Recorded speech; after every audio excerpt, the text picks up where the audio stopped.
పిసినగొట్టు వ్యాపారికి మాఘమాస ఫలము కలుగుట. చాలా కాలం కిందట దక్షిణ ప్రాంతమునందు వసంతవాడనియు నామము గల పెద్ద నగరం ఉండెను. అందు బంగారు సీటి అను వైశ్యుడు ఒకడు ఉండెను. అతని భార్య పేరు తాయారమ్మ. బంగారు సీటి పిసినగొట్టు. తనకున్న పిత్రార్జిత సంపదయే లెక్కకు మిక్కటముగా నున్నది. కానీ అతడు ఇంకనూ ధనాశ కలవాడే. తన వద్దనున్న ధనమును వడ్డీలకిచ్చి మరింత సంపన్నుడైను. కానీ ఒకనాడైనను శ్రీహరిని ధ్యానించుట గాని దాన ధర్మములు చేయుట గాని ఎరుగడు. బంగారు సెటి గ్రామాంతరము వెళ్ళెను. ఒక ముతసలి బ్రాహ్మణుడు బంగారు సెట్టి భార్యను చూచి, తల్లి, నేను ముసలివాడును. నా గ్రామము చేరవలసి ఉన్న ఇంకనూ 10 ఆమడాలు వెళ్ళవలసి ఉన్నది. ఇప్పుడు చీకటి రాబోతున్నది. ఆకాశంలో మేఘాలు ఉరుముతున్నవి. చలిగాలికి వణికిపోతున్నాను. మీ ఇంటి వద్ద రాత్రి గడపనిమ్ము. నీకెంతైనా పుణ్యం ఉంటుంది. నేను సద్బ్రాహ్మణుడను, సదాచారపురతుడను. ప్రాతకాలమున మాఘస్నానము చేసి వెళ్ళిపోయేదను అని ప్రతిమాలను. తాయారమ్మ జాలి కలిగి వెంటనే తమ అరుగుమూల శుభ్రం చేసి ఒక తొంగు చాప వేసి ఒప్పుకున్నటకు వస్త్రం ఇచ్చి పడుకుండమని పలికాను. ఆమె దయాద్రి హృదయమునకు ఆ వృద్ధ బ్రాహ్మణుడు సంతోషం నుండి విశ్రాంతి తీసుకుని చూడగా తాయారమ్మ ఒక ఫలము దాన్ని ఇచ్చి దానిని భుజించమని ఆర్య మాఘస్నానం చేసి వెళ్ళొద్దని ఉన్నారు కదా.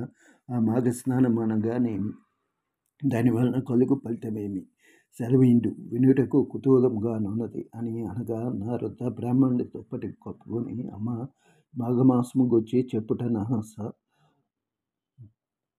కాదు.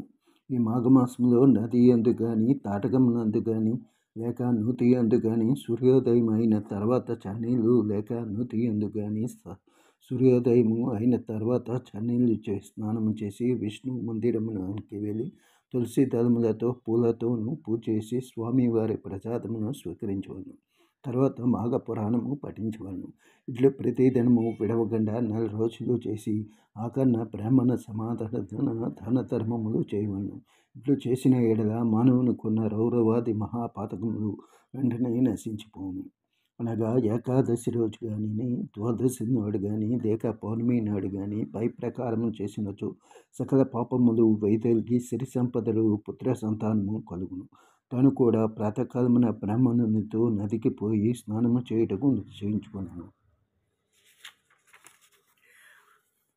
చలిలో చన్నీళ్ళు స్నానము చేసి పూజ చేసి దానాలు చేస్తే ఒళ్ళు ఇళ్ళు గుల్లై నెత్తిపైన చెంగు వేసుకుని ద్విక్షాందేహి అని అనవలసిందే. జాగ్రత్త, వెళ్ళి పడుకో అని కోపగించినాడు. కొన్ని గడియలకు తెల్లవారినది. తను కాలకృత్యములు తీర్చుకొని ఇంటికి వచ్చి ఉన్న వృద్ధ బ్రాహ్మణునితో మగనికి చెప్పకుండా నదికి పోయి స్నానం చేయుచున్నది. ఈలోగా బంగారు సెట్టి పిసిగొట్టి ఒక దండుకర్ర తీసుకొని నదికి పోయి నీళ్ళలో దిగి భార్యను కొట్టుపోచుండగా ఇద్దరు కొంత తడువు నీళ్ళలో పెనుగులాడిరి. అటుగా మునుగుటచే ఇద్దరికి మాఘమాస ఫలము దక్కినది. మొత్తము మీద బంగారు సెట్టి భార్యను కొట్టి ఇంటికి తీసుకువచ్చినాడు. కొన్ని సంవత్సరములు జరిగిన తర్వాత ఒకనాడు ఇద్దరకు ఒక వ్యాధి సోకినది. మరికొన్ని రోజులకు ఇద్దరు చనిపోవుటచే బంగారు సెట్టిని తీసుకుని పోవుటకు యమభటులు వచ్చి కాలపసుపు నేసి తీసుకుని పోవుచుండిరి. తాయారమ్మను తీసుకుని పోవుటకు విష్ణుదూతలు వచ్చి ఆమెను రథముపై ఎక్కించుకొని తీసుకుని పోవుచుండిరి.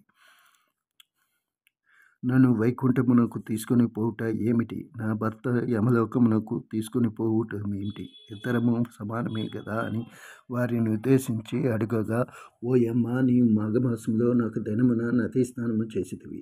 అదియు నా వృద్ధ బ్రాహ్మణుని వలన విని స్నానము చేయగా నీకు ఈ ఫలము దక్కినది.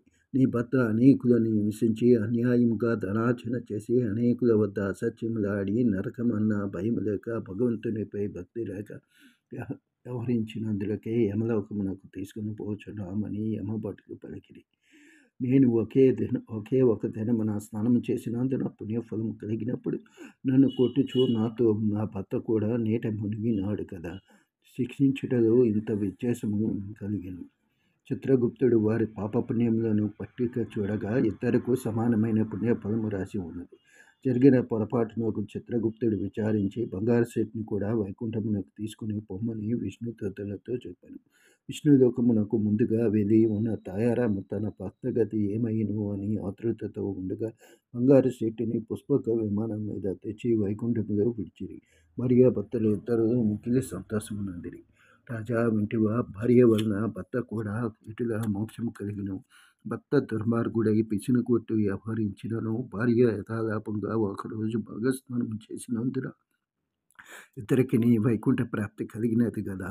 కనుక మాఘస్నానము 4 రోజులు చేసినచో మరింత మోక్షదాయకమగుననుటలో సందేహము లేదు.